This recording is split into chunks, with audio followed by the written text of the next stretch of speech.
ਇੱਕ ਓੰਕਾਰ ਸਤਿਨਾਮ ਕਰਤਾ ਪੁਰਖ ਨਿਰਭਉ ਨਿਰਵੈਰ ਅਕਾਲ ਮੂਰਤ ਅਜੂਨੀ ਸੈਭੰ ਗੁਰ ਪ੍ਰਸਾਦ। ਵਾਹਿਗੁਰੂ ਜੀ ਕਾ ਖਾਲਸਾ ਵਾਹਿਗੁਰੂ ਜੀ ਕੀ ਫਤਿਹ।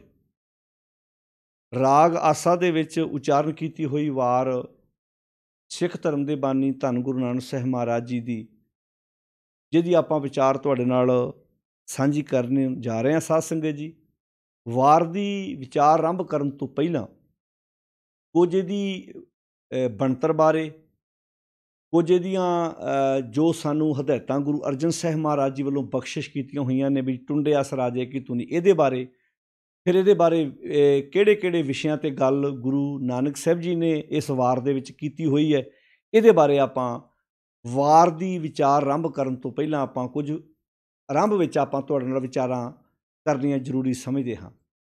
ਜਿਵੇਂ ਕਿ ਵਾਰਾਂ ਬਾਰੇ ਜਦੋਂ ਆਪਾਂ ਵਾਰਾਂ ਦੀ ਗਿਣਤੀ ਕਰਦੇ ਹਾਂ ਵੀ ਕੁੱਲ ਗੁਰੂ ਗ੍ਰੰਥ ਸਾਹਿਬ ਜੀ ਦੇ ਵਿੱਚ 22 ਵਾਰਾਂ ਨੇ।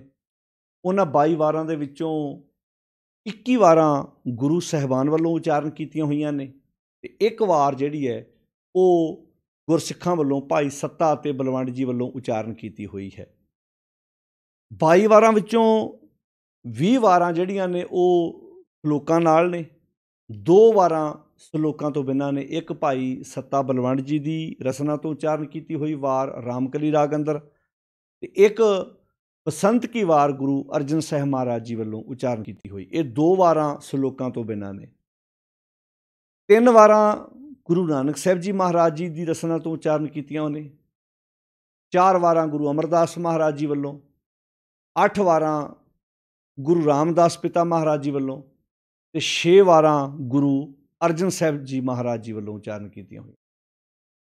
ਇਹਨਾਂ 22 ਵਾਰਾਂ ਵਿੱਚੋਂ 9 ਵਾਰਾਂ ਦੇ ਉੱਪਰ ਧੁਨੀ ਲਿਖੀ ਹੋਈ ਹੈ। ਜਿਵੇਂ ਆਪਾਂ ਆਸਾ ਰਾਗ ਦੇ ਵਿੱਚ ਜਿਹੜੀ ਉਚਾਰਨ ਕੀਤੀ ਵਾਰ ਹੈ ਟੁੰਡੇ ਅਸ ਰਾਜੇ ਕੀ ਧੁਨੀ ਆਪਾਂ ਪੜ੍ਹਦੇ ਹਾਂ। ਫਿਰ ਆਮ ਵੇਖਦੇ ਹਾਂ ਆਪਾਂ ਵੀ ਜਿਹੜੀਆਂ ਸ਼ਲੋਕ ਅਤੇ ਪੌੜੀਆਂ ਆਉਂਦੀਆਂ ਨੇ ਇਹਨਾਂ ਵਿੱਚ ਰਹਾਉ ਦਾ ਬੰਦ ਨਹੀਂ ਹੁੰਦਾ, ਸ਼ਬਦਾਂ ਵਿੱਚ ਰਹਾਉ ਦੇ ਬੰਦ ਆਉਂਦੇ ਨੇ। ਇਹਨਾਂ 22 ਵਾਰਾਂ ਵਿੱਚੋਂ ਜਿਹੜੀਆਂ 2 ਵਾਰਾਂ ਨੇ, ਇੱਕ ਵਾਰ ਆਸਾ ਰਾਗ ਦੇ ਵਿੱਚ ਉਚਾਰਨ ਕੀਤੀ ਗੁਰੂ ਨਾਨਕ ਸਾਹਿਬ ਜੀ ਦੀ, ਇਸ ਵਾਰ ਦੇ ਵਿੱਚ 12 ਨੰਬਰ ਜਿਹੜੀ ਪੌੜੀ ਹੈ ਪੜ੍ਹਿਆ ਹੋਵੇ ਗੁਨਾਹਗਾਰ, ਇਹਦੇ ਨਾਲ 5 ਸ਼ਲੋਕ ਆਏ ਨੇ। ਪਹਿਲਾ ਸ਼ਲੋਕ ਸ਼ੁਰੂ ਹੁੰਦਾ ਦੁੱਖ ਦਾਰੂ ਸੁਖ ਰੋਗ ਪਿਆ। ਇਹ ਸ਼ਲੋਕ ਜਦੋਂ ਸਮਾਪਤ ਹੁੰਦਾ ਹੈ ਇਹਦੇ ਨਾਲ ਅੱਗੇ ਜਾ ਕੇ 2 ਡੰਡੀਆਂ ਆਉਂਦੀਆਂ ਨੇ। ਉਸ ਤੋਂ ਬਾਅਦ ਫਿਰ ਇੱਕ ਅੰਕ ਆਉਂਦਾ, ਫਿਰ ਅੱਗੇ 2 ਡੰਡੀਆਂ ਆਉਂਦੀਆਂ ਨੇ। ਉਸ ਤੋਂ ਬਾਅਦ ਅੱਗੇ ਬਲਿਹਾਰੀ ਕੁਦਰਤ ਵਸਿਆ ਤੇਰਾ ਅੰਤ ਨ ਜਾਈ ਲਖਿਆ, ਫਿਰ ਅੱਗੇ 2 ਡੰਡੀਆਂ, ਇੱਕ ਅੰਕ, ਫਿਰ ਨਾਲ 2 ਡੰਡੀਆਂ, ਫਿਰ ਰਹਾਉ ਦਾ ਬੰਦ, ਯਾਨੀ ਕਿ ਇਹ ਰਹਾਉ ਦਾ ਬੰਦ ਹੈ। ਇਸ ਤੋਂ ਬਾਅਦ ਅੱਗੇ 4 ਸ਼ਲੋਕ ਹੋਰ ਆਉਣੇ ਨੇ, ਫਿਰ ਅੱਗੇ ਜਾ ਕੇ ਪੌੜੀ ਆਉਣੀ ਹੈ। ਯਾਨੀ ਕਿ ਆਸਾ ਰਾਗ ਦੇ ਵਿੱਚ ਉਚਾਰਨ ਕੀਤੀ ਜਿਹੜੀ ਵਾਰ ਹੈ ਇਹਦੇ ਵਿੱਚ ਇੱਕ ਰਹਾਉ ਦਾ ਬੰਦ ਹੈ। ਇੱਦਾਂ ਹੀ ਰਾਮਕਲੀ ਰਾਗ ਅੰਦਰ ਜਿਹੜੀ ਉਚਾਰਨ ਕੀਤੀ ਗੁਰੂ ਅਮਰਦਾਸ ਮਹਾਰਾਜ ਜੀ ਦੀ ਵਾਰ ਹੈ ਉਹਦੇ ਵਿੱਚ ਵੀ ਇੱਕ ਰਹਾਉ ਦਾ ਬੰਦ ਹੈ। ਪਹਿਲੀ ਪੌੜੀ ਦੇ ਅਖੀਰ ਵਿੱਚ ਆਉਂਦਾ ਵਾਹ ਵਾਹ ਸੱਚੇ ਪਾਤਸ਼ਾਹ ਤੂੰ ਸੱਚੀ ਨਾਈ। ਉਹ ਪਹਿਲੀ ਪੌੜੀ ਦੇ ਅਖੀਰ, ਇਹ ਸ਼ਲੋਕ ਤੋਂ ਬਾਅਦ ਆਇਆ ਰਹਾਉ ਦਾ ਬੰਦ, ਉਹ ਪੌੜੀ ਤੋਂ ਬਾਅਦ ਵਿੱਚ ਆਇਆ। ਯਾਨੀ ਕਿ 22 ਵਾਰਾਂ ਵਿੱਚੋਂ ਸਿਰਫ 2 ਵਾਰਾਂ ਦੇ ਵਿੱਚ ਰਹਾਉ ਦਾ ਬੰਦ ਆਉਂਦਾ ਹੈ। ਉਹ ਜਿਹੜਾ ਰਹਾਉ ਦਾ ਬੰਦ ਹੈ ਇਹ ਪੌੜੀਆਂ ਅਤੇ ਸ਼ਲੋਕਾਂ ਦੇ ਵਿੱਚ ਨਹੀਂ ਆਇਆ। ਯਾਨੀ ਕਿ ਇਹ ਗੁਰੂ ਅਰਜਨ ਸਾਹਿਬ ਮਹਾਰਾਜ ਜੀ ਨੇ ਬਹੁਤ ਸੋਹਣੇ ਤਰੀਕੇ ਨਾਲ ਫਿੱਟ ਕੀਤਾ, ਕਿਉਂਕਿ ਸ਼ਲੋਕਾਂ ਅਤੇ ਪੌੜੀਆਂ ਵਿੱਚ ਰਹਾਉ ਦਾ ਬੰਦ ਨਹੀਂ ਆਉਂਦਾ, ਕਿਉਂਕਿ ਇਹਦੀ ਗਿਣਤੀ ਵੱਖਰੀ ਹੈ। ਉੱਥੇ ਨਾਲ ਬਕਾਇਦਾ ਇਹਦੀ ਗਿਣਤੀ ਵੱਖਰੀ ਕੀਤੀ ਹੋਈ ਹੈ। ਤੋ ਖੈਰ, ਇਹ ਉਹਨਾਂ ਸਰੋਤਿਆਂ ਵਾਸਤੇ, ਕਈਆਂ ਨੂੰ ਇਹ ਵਿਸ਼ਾ ਬੜਾ ਖੁਸ਼ਕ ਲੱਗਣਾ ਹੈ, ਕਿਉਂਕਿ ਜਿਹੜੇ ਬਾਣੀ ਪੜ੍ਹਦੇ ਸਮਝਦੇ ਨਹੀਂ, ਜਿਨ੍ਹਾਂ ਨੇ ਤਾਂ ਸਿਰਫ ਨਮਸਕਾਰਾਂ ਬਾਹਰੇ ਤੌਰ 'ਤੇ ਕੀਤੀਆਂ ਨੇ, ਉਹਨਾਂ ਨੂੰ ਸ਼ਾਇਦ ਬੜਾ ਔਖਾ ਲੱਗਦਾ ਵੀ ਇਹ ਕੀ ਗੱਲਾਂ ਨੇ। ਪਰ ਜਿਹੜੇ ਖੋਜੀ ਬਿਰਤੀ ਨਾਲ ਪੜ੍ਹਦੇ ਆ, ਸਮਝਣ ਵਾਲੇ ਨੇ, ਸਮਝ ਕੇ ਬਾਣੀ ਵਿਚਾਰਨ ਵਾਲੇ ਤਰੀਕੇ ਨਾਲ ਪੜ੍ਹਦੇ ਆ, ਉਹ ਬਹੁਤ ਸ਼ੌਂਕ ਰੱਖਦੇ ਆ ਕਿ ਕਮ ਸੇ ਕਮ ਜਿਸ ਖਜ਼ਾਨੇ ਦੇ ਲੜ ਸਾਨੂੰ ਗੁਰੂ ਪਾਤਸ਼ਾਹ ਲਾ ਕੇ ਗਏ ਆ, ਸਾਨੂੰ ਉਹਦੀ ਤਰਤੀਬ ਬਾਰੇ ਪਤਾ ਤਾਂ ਹੋਵੇ। ਜਿਵੇਂ ਅਸੀਂ ਦੁਨਿਆਵੀ ਧਨ ਦੌਲਤ ਬਾਰੇ ਮਾਣ ਨਾ ਕਹਿੰਦੇ ਵੀ ਉੱਥੇ ਸਾਡੇ ਦਾਦਾ ਜੀ ਦੇ 4 ਕਿੱਲੇ ਜ਼ਮੀਨ ਹੈ, ਉੱਥੇ ਸਾਡੇ ਦਾਦਾ ਜੀ ਨੇ 4 ਜਿਹੜੇ ਸਨ ਉਹ ਆਪਣੇ ਮਕਾਨ ਖਰੀਦੇ ਸਨ, ਉੱਥੇ 4 ਦੁਕਾਨਾਂ ਲੈ ਕੇ ਦਿੱਤੀਆਂ। ਜੇ ਆਪਾਂ ਉਹਨਾਂ ਬਾਰੇ ਨੌਲੇਜ ਰੱਖਦੇ ਹਾਂ ਵੀ ਕਿੰਨਾ ਬੈਂਕ ਬੈਲੈਂਸ ਸਾਡੇ ਪਿਤਾ ਦਾ, ਦਾਦੇ ਜੀ ਦਾ, ਅਤੇ ਇਹ ਵੀ ਸਾਨੂੰ ਗੁਰੂ ਪਾਤਸ਼ਾਹ ਜੀ ਨੇ ਇਹ ਇੱਕ ਆਤਮਿਕ ਧਨ ਦਾ ਖਜ਼ਾਨਾ ਬਖਸ਼ਿਸ਼ ਕੀਤਾ, ਜਿਹਨੂੰ ਲਿਖਿਆ ਪਿਊ ਦਾਦੇ ਕਾ ਖੋਲ ਡਿੱਠਾ ਖਜ਼ਾਨਾ ਤਾਂ ਮੇਰੇ ਮਨ ਭਇਆ ਨਿਦਾਨਾ। ਤੋ ਖੈਰ ਇਹ ਗੱਲ ਤੁਹਾਡੇ ਨਾਲ ਤਾਂ ਸਾਂਝੀ ਕਰ ਰਹੇ ਹਾਂ ਵੀ ਇਹ ਉਹਨਾਂ ਸਰੋਤਿਆਂ ਵਾਸਤੇ ਜਿਹੜੇ ਬਾਣੀ ਸਮਝ ਕੇ ਇੱਕ ਵਾਰ ਤੁਸੀਂ ਇਹਨੂੰ ਸਮਝ ਕੇ ਪੜ੍ਹਨ ਦੀ ਰੁਚੀ ਰੱਖੋਗੇ, ਬੜਾ ਸਵਾਦ ਆਏਗਾ, ਬੜਾ ਆਨੰਦ ਆਏਗਾ। ਜ਼ਿੰਦਗੀ ਜਿਉਣ ਦਾ ਤਰੀਕਾ ਹੀ ਬਦਲ ਜਾਂਦਾ ਹੈ ਜਦੋਂ ਬੰਦਾ ਬਾਣੀ ਸਮਝ ਕੇ, ਪੜ੍ਹ ਕੇ, ਵਿਚਾਰ ਕੇ ਇਹਦੇ ਅਨੁਸਾਰ ਆਪਣੀ ਜ਼ਿੰਦਗੀ ਨੂੰ ਢਾਲਣਾ ਸ਼ੁਰੂ ਕਰਦਾ। ਤੋ ਖੈਰ ਇਹ ਮੈਂ ਵਾਰਾਂ ਦੇ ਸੰਬੰਧ ਵਿੱਚ ਕੁਝ ਵਿਚਾਰਾਂ ਤੁਹਾਡੇ ਨਾਲ ਸਾਂਝੀਆਂ ਕਰ ਰਿਹਾ ਸੀ ਵੀ ਕੁੱਲ 22 ਵਾਰਾਂ ਵਿੱਚੋਂ 21 ਵਾਰਾਂ ਗੁਰੂ ਸਾਹਿਬ ਜੀ ਵੱਲੋਂ ਉਚਾਰਨ ਕੀਤੀਆਂ ਹੋਈਆਂ ਹਨ। ਤੋ ਇੱਦਾਂ ਹੀ ਇਹ ਜਿਹੜੀਆਂ 9 ਵਾਰਾਂ ਨੇ, 9 ਵਾਰਾਂ ਦੇ ਆਰੰਭ ਵਿੱਚ ਜਿਹੜਾ ਉਹ ਧੁਨੀਆਂ ਲਿਖੀਆਂ ਹੋਈਆਂ ਨੇ। ਜਿਵੇਂ ਆਪਾਂ ਇਹ ਆਸਾ ਰਾਗ ਦੀ ਜਿਹੜੀ ਉਚਾਰਨ ਕੀਤੀ ਹੋਈ ਵਾਰ ਆ ਗੁਰੂ ਨਾਨਕ ਸਾਹਿਬ ਮਹਾਰਾਜ ਜੀ ਦੀ, ਸਭ ਤੋਂ ਪਹਿਲਾਂ ਮੰਗਲਾਚਰਨ ਉਹਦਾ ਜਿਹੜੀ ਇਹਦੀ ਆਪਾਂ ਵੇਖਦੇ ਹਾਂ, ਬਣਤਰ ਵੇਖਦੇ ਹਾਂ। ਅਤੇ ਮੰਗਲਾਚਰਨ ਤੋਂ ਬਾਅਦ ਫਿਰ ਅੱਗੇ ਜਾ ਕੇ ਆਸਾ ਮਹਲਾ ਪਹਿਲਾ, ਇਹ ਆਸਾ ਰਾਗ ਦੇ ਵਿੱਚ ਉਚਾਰਨ ਕੀਤੀ ਹੋਈ ਗੁਰੂ ਨਾਨਕ ਸਾਹਿਬ ਮਹਾਰਾਜ ਜੀ ਦੀ ਵਾਰ ਹੈ। ਇਹਦੀਆਂ ਕੁੱਲ 24 ਪੌੜੀਆਂ ਨੇ। ਕਿਸੇ ਪੌੜੀ ਦੇ ਨਾਲ 3 ਸਲੋਕ ਨੇ, ਕਿਸੇ ਪੌੜੀ ਦੇ ਨਾਲ 4-5 ਸਲੋਕ ਨੇ। ਇੱਦਾਂ ਕਿਉਂਕਿ ਜਿਹੜੀਆਂ ਵਾਰਾਂ ਨੇ ਅਸਲ ਵਿੱਚ ਮੇਨ ਪੌੜੀਆਂ ਨੇ, ਪੌੜੀਆਂ ਨੂੰ ਅਸੀਂ ਵਾਰ ਕਹਿੰਦੇ ਹਾਂ। ਕਿਉਂਕਿ ਤੁਸੀਂ ਵੇਖਿਆ ਹੋਏਗਾ ਸਲੋਕ 2 ਵਾਰਾਂ ਦੇ ਨਾਲ ਨਹੀਂ ਹੈਗੇ, ਪਰ ਤਾਂ ਵੀ ਆਪਾਂ ਵਾਰ ਹੀ ਕਿਹਾ। ਬਸੰਤ ਕੀ ਵਾਰ ਸਲੋਕ ਨਹੀਂ ਹੈਗੇ, ਇਕੱਲੀਆਂ ਪੌੜੀਆਂ ਤਾਂ ਵੀ ਵਾਰ ਹੈ। ਉੱਥੇ ਵੀ ਭਾਈ ਸੱਤਾ ਬਲਵੰਡ ਜੀ ਦੀ ਜਿਹੜੀ ਵਾਰ ਹੈ ਉੱਥੇ ਸਲੋਕ ਨਹੀਂ ਹੈਗੇ, ਤਾਂ ਵੀ ਆਪਾਂ ਵਾਰ ਹੀ ਕਿਹਾ। ਮੇਨ ਜਿਹੜੀ ਬਾਣੀ ਹੈ ਉਹ ਆਪਾਂ ਪੌੜੀਆਂ ਨੂੰ ਵਾਰ ਕਹਿੰਦੇ ਹਾਂ। ਅਤੇ ਫਿਰ ਜਿਹੜੇ ਸਲੋਕ ਪੌੜੀਆਂ ਨਾਲ ਅੰਕਿਤ ਕਰ ਦਿੱਤੇ, ਜਿਹੜੇ ਇਹਨਾਂ ਤੋਂ ਵੱਧ ਗਏ, ਫਿਰ ਉਹ ਅਖੀਰ 'ਤੇ ਜਾ ਕੇ ਫਿਰ ਸਲੋਕ ਵਾਰਾਂ 'ਤੇ ਵਧੇਕ ਗੁਰੂ ਅਰਜਨ ਸਾਹਿਬ ਜੀ ਨੇ ਇੱਕ ਵੱਖਰੀ ਬਾਣੀ ਜਿਹੜੀ ਹੈ ਉਹਨੂੰ ਨਾਂ ਦੇਤਾ, ਇੱਕ ਥਾਂ 'ਤੇ ਅੰਕਿਤ ਕਰਤਾ। ਬਹੁਤ ਸਿਆਣਪ ਅਤੇ ਸੂਝ ਵਾਲਾ ਕੰਮ ਸੀ ਜਿਹੜਾ ਆੜੇ ਸਿਰਲੇਖ ਗੁਰਬਾਣੀ ਦੇ ਉੱਪਰ ਬੱਧੇ ਨੇ। ਇਹ ਕੰਮ ਗੁਰੂ ਅਰਜਨ ਸਾਹਿਬ ਸੱਚੇ ਪਾਤਸ਼ਾਹ ਮਹਾਰਾਜ ਜੀ ਨੇ ਆਪਣੇ ਕਰ ਕਮਲਾਂ ਨਾਲ ਕੀਤਾ। ਭਾਵੇਂ ਲਿਖੀ ਬਾਣੀ ਭਾਈ ਗੁਰਦਾਸ ਜੀ ਨੇ ਆ, ਪਰ ਕਿੰਨੇ ਸਿਆਣਪ ਨਾਲ, ਕਿੰਨੀ ਸੂਝ ਦੇ ਨਾਲ ਇਹ ਬਾਣੀ ਲਿਖਾਈ ਹੋਈ। ਕਿੰਨੇ ਰੌਸ਼ਨ ਦਿਮਾਗ ਹੋਣਗੇ ਧੰਨ ਗੁਰੂ ਅਰਜਨ ਸਾਹਿਬ ਸੱਚੇ ਪਾਤਸ਼ਾਹ ਮਹਾਰਾਜ, ਜਿਨ੍ਹਾਂ ਨੇ ਇੰਨੇ ਸੋਹਣੇ ਤਰੀਕੇ ਨਾਲ ਕਿਹੜੇ ਕਿਹੜੇ ਸ਼ਬਦ ਨੂੰ ਕਿੱਥੇ ਅੰਕਿਤ ਕਰਨਾ, ਕਿੰਨੀ ਸੋਹਣੀ ਤਰਤੀਬ ਦਿੱਤੀ ਹੈ ਗੁਰੂ ਅਰਜਨ ਸਾਹਿਬ। ਸਿਰ ਚੁੱਕਦਾ, ਸੱਚੀ ਗੱਲ ਹੈ। ਐਵੇਂ ਨਹੀਂ ਸੀ ਅਗਲੇ ਵੈਰ ਪਏ ਕਿ ਇੰਨਾ ਰੌਸ਼ਨ ਦਿਮਾਗ ਜਿਹਦੇ ਵਿੱਚ ਇੰਨੇ ਸੋਹਣੇ ਮੋਤੀ ਕਿਰਦੇ ਹੋਣ, ਇੰਨੀਆਂ ਸੋਹਣੀਆਂ ਵਿਚਾਰਾਂ ਆਉਂਦੀਆਂ ਹੋਣ, ਜਿਸ ਬ੍ਰੇਨ ਦੇ ਵਿੱਚੋਂ ਜਿਹੜੇ ਉੱਚੇ ਖਿਆਲ ਆਉਂਦੇ ਹੋਣ ਕਿ ਜਿਨ੍ਹਾਂ ਨੇ ਵੱਡੇ ਵੱਡੇ ਪੇਪਰ ਦੇ ਕਾੜ ਤੋੜ ਦਿੱਤੇ ਹੋਣ, ਅਗਲੇ ਹੱਥ ਧੋ ਕੇ ਪਿੱਛੇ ਪੈ ਗਏ ਕਿ ਅਸੀਂ ਐਸੇ ਸਰੀਰ ਨੂੰ ਦੁਨੀਆ ਦੇ ਵਿੱਚ ਰਹਿਣ ਹੀ ਨਹੀਂ ਦੇਣਾ। ਪਰ ਕੌਣ ਜਾਣਦਾ ਸੀ ਵੀ ਤੁਸੀਂ ਸਰੀਰ ਨੂੰ ਛਾਲੇ ਛਾਲੇ ਕਰ ਸਕਦੇ ਹੋ, ਪਰ ਜਿਹੜਾ ਬੂਟਾ ਗੁਰੂ ਸਾਹਿਬ ਲਾ ਚੁੱਕੇ ਨੇ ਉਹ ਬੂਟਾ ਸਦਾ ਹਰਿਆ ਰਹੇਗਾ। ਆਓ ਇੰਨੀ ਸੋਹਣੀ ਬਾਣੀ ਦੀ ਵਿਚਾਰ ਸਾਨੂੰ ਜਿਹੜੀ ਬਖਸ਼ਿਸ਼ ਕੀਤੀ, ਪੜ੍ਹੋ, ਸਮਝੋ ਅਤੇ ਵਿਚਾਰੋ। ਅੱਜ ਆਪਾਂ ਜਿਹੜੀ ਆਸਾ ਰਾਗ ਦੇ ਵਿੱਚ ਉਚਾਰਨ ਕੀਤੀ ਜਿਹੜੀ ਬਾਣੀ ਹੈ, ਜਿਹਦੀ ਵਿਚਾਰ ਤੁਹਾਡੇ ਨਾਲ ਸਾਂਝੀ ਕਰਨੀ ਹੈ। ਆਰੰਭਤਾ ਵਿੱਚ ਆਪਾਂ ਇਹਦਾ ਸਿਰਲੇਖ ਵੱਲ ਧਿਆਨ ਦੇਣਾ। ਵਾਰ ਸਲੋਕਾਂ ਨਾਲ, ਸਲੋਕ ਭੀ ਮਹਿਲੇ ਪਹਿਲੇ ਕੇ ਲਿਖੇ, ਟੁੰਡੇ ਆਸ ਰਾਜੇ ਕੀ ਧੁਨੀ। ਟੁੰਡਾ ਆਮ ਆਪਾਂ ਕਹਿੰਦੇ ਵੀ ਜਿਹਦੀ ਬਾਂਹ ਨਾ ਹੋਵੇ, ਆਪਾਂ ਕਹਿੰਦੇ ਵੀ ਇਹ ਟੁੰਡਾ, ਇਹਦੀ ਬਾਂਹ ਕੰਮ ਨਹੀਂ ਕਰਦੀ। ਹੁਣ ਇੱਥੇ ਸ਼ਬਦ ਵਰਤਿਆ ਟੁੰਡੇ ਆਸ ਰਾਜੇ ਕੀ ਧੁਨੀ। ਆਸ ਰਾਜੇ ਦਾ ਨਾਮ ਹੈ ਜਿਹਦੀ ਬਾਂਹ ਕੱਟੀ ਹੋਈ ਸੀ, ਜੋ ਰਾਜੇ ਸਾਰੰਗ ਦਾ ਬੇਟਾ ਸੀ। ਹੁਣ ਇਹਦੀ ਧੁਨ ਕਿਹੜੀ ਹੋਏਗੀ? ਜਿਹਦਾ ਨਾਂ ਬਾਣੀ ਵਿੱਚ ਲਿਖਿਆ ਗਿਆ ਟੁੰਡੇ ਆਸ ਰਾਜੇ ਕੀ ਧੁਨੀ। ਆਮ ਆਪਾਂ ਕਹਿੰਦੇ ਬਾਣੀਆਂ ਵਿੱਚ ਕਿਸੇ ਦਾ ਬੰਦੇ ਦਾ ਨਾਂ ਨਹੀਂ ਆਇਆ, ਪਰ ਇੱਥੇ ਆਸ ਦਾ ਨਾਂ ਆਇਆ। ਕਿਹੜੇ ਕਿਰਦਾਰ ਦਾ ਮਾਲਕ ਹੋਏਗਾ? ਕਿਹੜੀ ਇਹਦੀ ਸੋਚ ਉੱਚੀ ਹੋਏਗੀ? ਕਿੱਡਾ ਇਹਦਾ ਕਰੈਕਟਰ ਉੱਚਾ ਹੋਏਗਾ, ਜਿਸ ਕਰਕੇ ਸਾਨੂੰ ਗੁਰੂ ਸਾਹਿਬ ਵੱਲੋਂ ਹਦਾਇਤ ਕੀਤੀ ਹੋਏਗੀ ਵੀ ਇਸ ਧੁਨ ਦੇ ਉੱਤੇ ਇਸ ਬਾਣੀ ਨੂੰ ਗਾਇਆ ਜਾਏਗਾ। ਇਹ ਜਿਹੜਾ ਆਸ ਰਾਜਾ ਹੈ, ਇਹਦੇ ਪਿਤਾ ਦਾ ਨਾਮ ਰਾਜਾ ਸਾਰੰਗ ਸੀ। ਇਹਦੇ ਬਾਰੇ ਭਾਈ ਕਾਨ੍ਹ ਸਿੰਘ ਨਾਭਾ ਜੀ ਨੇ ਵੀ ਬੜਾ ਸੋਹਣਾ ਲਿਖਿਆ ਹੈ। ਪ੍ਰੋਫੈਸਰ ਸਾਹਿਬ ਸਿੰਘ ਜੀ ਨੇ ਵੀ ਬੜਾ ਵਧੀਆ ਨੋਟ ਨਾਲ ਦਿੱਤਾ ਹੋਇਆ। ਭਾਵੇਂ ਥੋੜ੍ਹੀ ਆਪਸ ਵਿੱਚ ਜਿਹੜੀ ਸਟੋਰੀ ਹੈ, ਕਹਾਣੀ, ਉਹ ਆਪਸ ਵਿੱਚ ਡਿਫਰੈਂਟ ਹੈ, ਪਰ ਬਾ ਕਮਾਲ ਕਿਰਦਾਰ ਅਤੇ ਕਰੈਕਟਰ ਨੂੰ ਸਿਰਜਣ ਵਾਲੀ ਜਿਹੜੀ ਹੈ ਉਹ ਉਸ ਵਕਤ ਦੀ ਕਹਾਣੀ ਜਿਹੜੀ ਆਸ ਰਾਜੇ ਦੀ ਆਉਂਦੀ ਹੈ। ਰਾਜਾ ਸਾਰੰਗ ਉਹਦਾ ਬੇਟਾ ਸੀ, ਰਾਜਾ ਆਸ, ਅਤੇ ਉਹਦੀ ਪਤਨੀ ਚੜ੍ਹਾਈ ਕਰ ਗਈ ਰਾਜੇ ਸਾਰੰਗ ਦੀ, ਅਤੇ ਰਾਜੇ ਸਾਰੰਗ ਨੇ ਫਿਰ ਦੂਸਰਾ ਵਿਆਹ ਕਰਾ ਲਿਆ।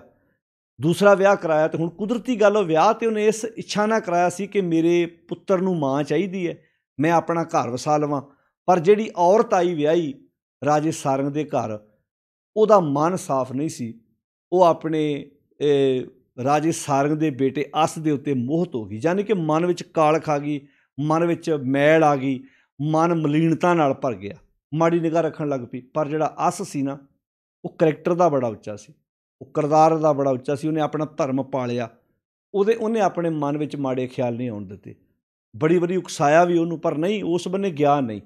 ਹੁਣ ਕੁਦਰਤੀ ਗੱਲ ਹੈ ਵੀ ਇਹ ਗੱਲ ਪੱਕੀ ਹੈ ਵੀ ਸੰਸਾਰ 'ਤੇ ਬੜਾ ਕੁਝ ਹੈ, ਇਹ ਸਮਾਜ ਵਿੱਚ ਬੜਾ ਕੁਝ ਵਾਪਰਦਾ ਹੈ ਵੀ ਜਿਹੜੀ ਅਸ ਦੀ ਜਿਹੜੀ ਮਾਂ ਬਣਨ ਆਈ ਸੀ ਔਰਤ, ਰਾਜੇ ਸਾਰੰਗ ਦੀ ਪਤਨੀ, ਉਹਨੇ ਇੱਕ ਵਾਰ ਪੂਰੀ ਕੋਸ਼ਿਸ਼ ਕੀਤੀ ਆਪਣੀਆਂ ਡੋਰੀਆਂ ਪਾਉਣ ਦੀ, ਪਰ ਨਹੀਂ, ਉਹਨੇ ਆਪਣੇ ਆਪ ਨੂੰ ਬਚਾ ਲਿਆ। ਫਿਰ ਉਹਨੇ ਦੂਜੀ ਚਾਲ ਚੱਲੀ ਵੀ ਜੇ ਤੂੰ ਮੇਰੇ ਆਖੇ ਨਹੀਂ ਲੱਗਣਾ ਫਿਰ ਮੈਂ ਤੈਨੂੰ ਇਸ ਘਰ ਵਿੱਚ ਰਹਿਣ ਦੇਣਾ ਨਹੀਂ, ਕਿਉਂਕਿ ਮੇਰੇ ਇਸ਼ਾਰਿਆਂ 'ਤੇ ਤੇਰਾ ਬਾਪ ਚੱਲਦਾ, ਮੈਂ ਜੋ ਤੇਰੇ ਬਾਪ ਨੂੰ ਕਹਾਂਗੀ ਉਹ ਇਹ ਹੋਏਗਾ। ਉਹਨੇ ਫਿਰ ਉਲਟੀ ਕਹਾਣੀ ਬਣਾਤੀ ਵੀ ਇਹਦੀ ਨਿਗਾਹ ਮੇਰੇ ਪ੍ਰਤੀ ਮਾੜੀ ਹੈ, ਇਹ ਮੇਰੇ ਵੱਲ ਮਾੜੀ ਨਿਗਾਹ ਨਾਲ ਵੇਖਦਾ, ਮੈਨੂੰ ਇਹਨੇ ਹੱਥ ਵੀ ਪਾਉਣ ਦੀ ਕੋਸ਼ਿਸ਼ ਕੀਤੀ ਹੈ। ਹੁਣ ਕੁਦਰਤੀ ਗੱਲ ਸੀ ਵੀ ਰਾਜੇ ਸਾਰੰਗ ਨੇ ਆਪਣੀ ਪਤਨੀ ਦਾ ਉਹ ਜਿਹੜਾ ਇਹੋ ਜਿਹਾ ਮਾਇਆ ਜਾਲ, ਹੁਣ ਮਾਇਆ ਦੇ ਕਈ ਰੂਪ ਨੇ ਨਾ, ਉਹ ਜਾਲ ਇਹੋ ਜਿਹਾ ਫੈਲਿਆ, ਉਹਨੇ ਆਪਣੀ ਪਤਨੀ ਦੇ ਆਖੇ ਲਾ ਕੇ ਉਹਨੂੰ ਸਜ਼ਾ ਦਿੱਤੀ, ਉਹਦਾ ਹੱਥ ਕਟਾਤਾ, ਉਹਨੂੰ ਦੇਸ਼ ਨਿਕਾਲਾ ਦੇ ਦਿੱਤਾ ਵੀ ਮੇਰੇ ਦੇਸ਼ 'ਚੋਂ ਤੂੰ ਬਾਹਰ ਹੋ ਜਾ। ਹੁਣ ਕੁਦਰਤੀ ਗੱਲ ਸੀ ਵੀ ਉਹਦੇ ਅੰਦਰ ਰਾਜਿਆਂ ਵਾਲੇ ਗੁਣ ਤਾਂ ਹੈਗੇ ਸੀ, ਕੁਆਲਿਟੀ ਤਾਂ ਹੈਗੀ ਸੀ ਉਹਦੇ ਅੰਦਰ। ਉਹ ਦੂਜੇ ਇਲਾਕੇ ਵਿੱਚ ਰਾਜ ਭਾਗ ਦਾ ਜਾ ਕੇ ਸਮਾਂ ਪਾ ਕੇ ਰਾਜ ਭਾਗ ਦਾ ਮਾਲਕ ਬਣ ਗਿਆ। ਕੁਦਰਤੀ ਗੱਲ ਹੈ, ਜਿਹੜੇ ਘਰ ਦੇ ਤੁਹਾਡੇ ਆਪਣੇ ਕੰਮ ਹੋਣਗੇ ਉਹ ਕਿਤੇ ਨਾ ਕਿਤੇ ਸੰਸਕਾਰ ਦੇ ਅੰਦਰ ਬੈਠੇ ਹੁੰਦੇ ਨੇ। ਜ਼ਿਮੀਂਦਾਰ ਬੰਦਾ ਖੇਤੀਬਾੜੀ ਕਰਦਾ ਹੈ, ਹੁਣ ਉਹ ਵਾਹੀ ਕਰਦਾ, ਉਹਦੇ ਬੱਚੇ ਦੇ ਜੰਮਦੇ ਦੇ ਅੰਦਰ ਸੰਸਕਾਰ ਉੱਦਾਂ ਦੇ ਪਣ ਲੱਗ ਪੈਂਦੇ। ਦੁਕਾਨਦਾਰ ਬੰਦਾ, ਬਿਜ਼ਨਸਮੈਨ ਬੰਦਾ, ਜਿਹੜਾ ਬੰਦਾ ਵਪਾਰੀ ਬੰਦਾ, ਉਹਦਾ ਬੱਚਾ ਜੰਮਦਾ ਹੀ ਉਹ ਉੱਦਾਂ ਸੋਚਦਾ, ਕਿਉਂਕਿ ਜਿੱਦਾਂ ਦੇ ਸੰਸਕਾਰਾਂ 'ਚੋਂ ਪਲਦਾ, ਜਿੱਦਾਂ ਦੇ ਮਾਹੌਲ ਵਿੱਚ ਉਹਦੀ ਪਰਵਰਿਸ਼ ਹੁੰਦੀ ਹੈ ਨਾ, ਉੱਦਾਂ ਦੇ ਮਾਹੌਲ ਦੇ ਵਿੱਚ ਹੀ ਉਹਦਾ ਜਿਹੜਾ ਬ੍ਰੇਨ ਹੈ ਉਹ ਘੜਿਆ ਜਾਂਦਾ, ਉੱਦਾਂ ਦੀ ਸੋਚ ਲੈ ਕੇ ਉਹ ਜ਼ਿੰਦਗੀ ਜਿਉਂਦਾ। ਜੋ ਵੱਡੇ ਕੰਮ ਕਰਦੇ ਆ, ਅੱਗੇ ਆਉਣ ਵਾਲੀ ਪੀੜ੍ਹੀ ਵੀ ਹੌਲੀ ਹੌਲੀ ਉਹਨਾਂ ਸੰਸਕਾਰਾਂ ਨੂੰ ਜਿਹੜੀ ਹੈ ਉਹ ਅੱਗੇ ਵਧਾਉਂਦੀ ਹੈ ਅਤੇ ਫੈਲਾਉਂਦੀ ਹੈ। ਇੱਦਾਂ ਜਿਹੜਾ ਰਾਜਾ ਸਾਰੰਗ ਸੀ, ਉਹਦਾ ਬੇਟਾ ਅਸ ਰਾਜਾ, ਜਿਹੜਾ ਉਹਦੇ ਅੰਦਰ ਕੁਦਰਤੀ ਗੱਲ, ਰਾਜੇ ਦਾ ਬੇਟਾ ਹੋਣ ਕਰਕੇ ਅੰਦਰ ਸੰਸਕਾਰ ਤੇ ਅੰਦਰ ਬੈਠੇ ਸੀ ਨਾ, ਉਹ ਦੂਜੇ ਰਾਜ ਭਾਗ ਦੇ ਵਿੱਚ ਚਲਾ ਗਿਆ। ਉੱਥੇ ਸਮਾਂ ਐਸਾ ਬਣਿਆ ਵੀ ਉਹ ਰਾਜੇ ਦੀ ਡੈਥ ਹੋ ਗਈ, ਉਹਨਾਂ ਸਾਰਿਆਂ ਨੇ ਉਹਨੂੰ ਰਾਜਾ ਬਣਾਤਾ। ਰਾਜੇ ਵਾਲੇ ਉਹਦੇ ਵਿੱਚ ਗੁਣ ਹੋਣ ਕਰਕੇ ਉਹਨੇ ਬਹੁਤ ਸੋਹਣੇ ਤਰੀਕੇ ਨਾਲ ਰਾਜ ਭਾਗ ਜਿਹੜਾ ਚਲਾਇਆ। ਕਿਤੇ ਸਮਾਂ ਆਪਣੀ ਰਫ਼ਤਾਰ ਚੱਲਦਾ ਗਿਆ, ਰਾਜੇ ਸਾਰੰਗ ਦੇ ਰਾਜ ਵਿੱਚ ਕਾਲ ਪੈ ਗਿਆ, ਲੋਕ ਭੁੱਖੇ ਮਰ ਲੱਗੇ। ਰਾਜੇ ਸਾਰੰਗ ਨੇ ਨਾ ਆਪਣੇ ਵਜ਼ੀਰ ਨੂੰ ਦੂਜੇ ਰਾਜ ਦੇ ਵਿੱਚੋਂ ਹੈਲਪ ਮੰਗਣ ਵਾਸਤੇ ਭੇਜਿਆ। ਫਿਰ ਜਦੋਂ ਮਦਦ ਵਾਸਤੇ ਉਹਨੇ ਭੇਜਿਆ ਸੀ ਵੀ ਇੱਥੋਂ ਮਦਦ ਲੈ ਕੇ ਆ, ਅਤੇ ਜਦੋਂ ਜਾ ਕੇ ਮਦਦ ਲੈਣ ਗਿਆ ਨਾ ਇਹ ਵਜ਼ੀਰ, ਤਾਂ ਕੁਦਰਤੀ ਗੱਲ ਸੀ, ਜਿਹੜਾ ਅਸ ਸੀ ਉਹਨੇ ਪਹਿਚਾਣ ਲਿਆ ਵਜ਼ੀਰ ਨੂੰ ਵੀ ਇਹ ਤਾਂ ਮੇਰੇ ਬਾਪ ਦਾ ਵਜ਼ੀਰ ਹੈ, ਉਸ ਰਾਜ ਭਾਗ 'ਚੋਂ ਆਇਆ। ਉਹਨੇ ਮਾਣ ਸਨਮਾਨ ਦਿੱਤਾ, ਆਪਣੇ ਕੋਲ ਰੱਖਿਆ। ਜੋ ਵਸਤੂਆਂ ਚਾਹੀਦੀਆਂ ਸੀ ਅਸ ਰਾਜੇ ਨੇ, ਉਹ ਸਾਰੀਆਂ ਵਸਤੂਆਂ ਉਸ ਵਜ਼ੀਰ ਨੂੰ ਦੇ ਦਿੱਤੀਆਂ ਕਿ ਇਹ ਮੇਰੇ ਪਿਤਾ ਦੇ ਰਾਜ ਭਾਗ ਵਿੱਚੋਂ ਆਇਆ, ਵੀ ਜੋ ਕੁਝ ਹੈਗਾ ਇਹਨਾਂ ਦੀ ਮੈਂ ਪੂਰਨ ਤੌਰ 'ਤੇ ਹੈਲਪ ਕਰਾਂ। ਹੁਣ ਜਦੋਂ ਜਾ ਕੇ ਵਜ਼ੀਰ ਨੇ ਸਾਰੀ ਗੱਲ ਰਾਜੇ ਸਾਰੰਗ ਨੂੰ ਦੱਸੀ ਕਿ ਮੈਂ ਜਿਸ ਰਾਜੇ ਕੋਲੋਂ ਹੈਲਪ ਲੈ ਕੇ ਆਇਆ, ਮਦਦ ਲੈ ਕੇ ਆਇਆ, ਪਤਾ ਉਹ ਕੌਣ ਹੈ? ਇਹਦਾ ਕੌਣ ਹੈ? ਕਹਿੰਦਾ ਤੁਹਾਡਾ ਹੀ ਬੇਟਾ ਅਸ, ਜਿਹਨੂੰ ਕਦੀ ਤੁਸੀਂ ਇਲਜ਼ਾਮ ਲਾ ਕੇ ਘਰੋਂ ਕੱਢ ਦਿੱਤਾ ਸੀ। ਸ਼ਾਇਦ ਮੇਰੀ ਤੁਸੀਂ ਉਸ ਵਕਤ ਸੁਣੀ ਵੀ ਨਹੀਂ, ਪਰ ਬਹੁਤ ਕਿਰਦਾਰ ਦਾ ਉੱਚਾ ਸੀ, ਕਰੈਕਟਰ ਦਾ ਉੱਚਾ ਸੀ। ਉਹ ਇੰਨਾ ਗਲਤ ਨਹੀਂ ਸੀ ਹੈਗਾ ਜਿਹਨੂੰ ਉਹਨੂੰ ਬਣਾ ਦਿੱਤਾ ਗਿਆ। ਉਹ ਗਲਤ ਤਾਂ ਹੈ ਹੀ ਨਹੀਂ ਸੀ, ਉਹ ਤਾਂ ਵਧੀਆ ਸੋਚ ਦਾ ਮਾਲਕ ਸੀ, ਉਹ ਤਾਂ ਕਿਰਦਾਰ ਦਾ ਉੱਚਾ ਸੀ, ਬਹੁਤ ਸੋਚ ਉਹਦੀ ਵਧੀਆ ਸੀ। ਆ ਵੇਖ ਤੁਹਾਡੇ ਸਾਹਮਣੇ ਕਿ ਆਪਾਂ ਉਹਦੇ ਨਾਲ ਧੱਕਾ ਕੀਤਾ, ਉਹਦੀ ਬਾਂਹ ਤੱਕ ਕੱਢ ਦਿੱਤੀ, ਪਰ ਫਿਰ ਵੀ ਉਹਨੇ ਉਹ ਵੈਰ ਵਿਰੋਧ ਆਪਣੇ ਅੰਦਰ ਰੱਖਿਆ, ਲੋੜ ਪੈਣ 'ਤੇ ਸਾਡੀ ਹੈਲਪ ਕੀਤੀ ਹੈ। ਕੁਦਰਤੀ ਗੱਲ ਹੈ, ਰਾਜੇ ਸਾਰੰਗ ਨੂੰ ਆਪਣੀ ਕੀਤੀ 'ਤੇ ਪਛਤਾਵਾ ਹੋਇਆ। ਉਹਨੇ ਫਿਰ ਖੱਤ ਲਿਖਿਆ, ਉਹਨੇ ਕਿਹਾ ਵੀ ਮੇਰੇ ਬੇਟੇ ਨੂੰ ਕਹੋ ਮੇਰੇ ਕੋਲ ਵਾਪਸ ਆ ਜਾਏ। ਹੁਣ ਇਹ ਕੁਦਰਤੀ ਗੱਲ ਹੈ, ਉਹ ਰਾਜ ਭਾਗ 'ਤੇ ਛਾਂਭ ਹੀ ਰਿਹਾ ਸੀ। ਇੱਧਰ ਜਦੋਂ ਰਾਜ ਭਾਗ ਦਾ ਪਤਾ ਲੱਗਾ ਵੀ ਰਾਜਾ ਸਾਰੰਗ ਆਪਣੇ ਬੇਟੇ ਨੂੰ ਰਾਜ ਭਾਗ ਦੇਣ ਲਈ ਵਾਪਸ ਆਪਣੇ ਰਾਜ ਵਿੱਚ ਫਿਰ ਬੁਲਾ ਰਿਹਾ, ਅਤੇ ਜਿਹੜੀ ਦੂਜੀ ਪਤਨੀ ਸੀ ਨਾ ਰਾਜੇ ਸਾਰੰਗ ਦੀ, ਉਹਦੀ ਕੁੱਖ ਤੋਂ 2 ਪੁੱਤਰਾਂ ਨੇ ਜਨਮ ਲਿਆ ਸੀ, ਖਾਨ ਅਤੇ ਸੁਲਤਾਨ। ਜਿਹੜੀ ਮਤਰੇਈ ਮਾਂ ਆਈ ਨਾ ਰਾਜੇ ਅਸ ਦੀ, ਉਹਦੀ ਕੁੱਖ ਤੋਂ ਫਿਰ 2 ਪੁੱਤਰਾਂ ਨੇ ਜਨਮ ਲਿਆ, ਉਹਦਾ ਨਾਂ ਸੀ ਖਾਨ ਅਤੇ ਸੁਲਤਾਨ। ਹੁਣ ਜਦੋਂ ਉਹਨਾਂ 2 ਪੁੱਤਰਾਂ ਨੂੰ ਪਤਾ ਲੱਗਾ ਵੀ ਸਾਡਾ ਜਿਹੜਾ ਭਰਾ ਹੁਣ ਵਾ ਉਹ ਜਦੋਂ ਵਾਪਸ ਆਏਗਾ ਤਾਂ ਰਾਜ ਭਾਗ, ਕੁਦਰਤੀ ਗੱਲ ਹੈ, ਵੰਡਿਆ ਜਾਏਗਾ। ਵੰਡਿਆ ਕੀ ਜਾਏਗਾ? ਉਹਦੇ 'ਚ ਗੁਣ ਵਾ, ਕੁਆਲਿਟੀ ਆ, ਰਾਜ ਭਾਗ ਉਹਨੂੰ ਮਿਲ ਜਾਣਾ ਸੀ ਅਤੇ ਪਿੱਛੇ ਰਹਿ ਜਾਣਾ। ਹੁਣ ਕੁਦਰਤੀ ਗੱਲ ਹੈ ਕਿ ਉਹ ਦੋਵੇਂ ਜਾਣੇ ਫਿਰ ਆਪਣੇ ਭਰਾ ਨਾਲ ਜੰਗ ਕਰਦੇ ਆ, ਅਤੇ ਰਾਜਾ ਜਿਹੜਾ, ਕਿਉਂਕਿ ਹੁਣ ਜਿਹੜਾ ਅਸ ਰਾਜਾ ਨਾ, ਉਹਦੇ ਅੰਦਰ ਰਾਜ ਭਾਗ ਦੀ ਕੋਈ ਲਾਲਸਾ ਨਹੀਂ ਹੈਗੀ, ਉਹ ਤਾਂ ਆਲਰੇਡੀ ਪਹਿਲਾਂ ਹੀ ਬਾਦਸ਼ਾਹ ਬਣਿਆ ਹੋਇਆ, ਰਾਜਾ ਆਪਣੇ ਇਲਾਕੇ ਚਲਾ ਰਿਹਾ, ਉਹ ਤਾਂ ਰਾਜ ਭਾਗ। ਇਹ ਤਾਂ ਪਿਤਾ ਨਾ ਬੁਲਾਉਂਦਾ ਤਾਂ ਉਹਨੇ ਆਉਣਾ ਹੀ ਨਹੀਂ ਸੀ। ਹੁਣ ਪਿਤਾ ਬੁਲਾ ਰਿਹਾ, ਉਹ ਆ ਰਿਹਾ। ਇਹ ਦੋਵੇਂ ਭਰਾ ਈਰਖਾਵਸ ਹੋ ਕੇ, ਜਿਵੇਂ ਅੱਜ ਵੀ ਸਮਾਜ ਵੇਖੋ ਜਾਇਦਾਦਾਂ ਦੀਆਂ ਲੜਾਈਆਂ ਹੁੰਦੀਆਂ, ਇੱਕ ਸਹੀ ਹੁੰਦਾ, ਇੱਕ ਗਲਤ ਹੁੰਦਾ, ਕਤਲ ਹੋ ਜਾਂਦੇ ਨੇ।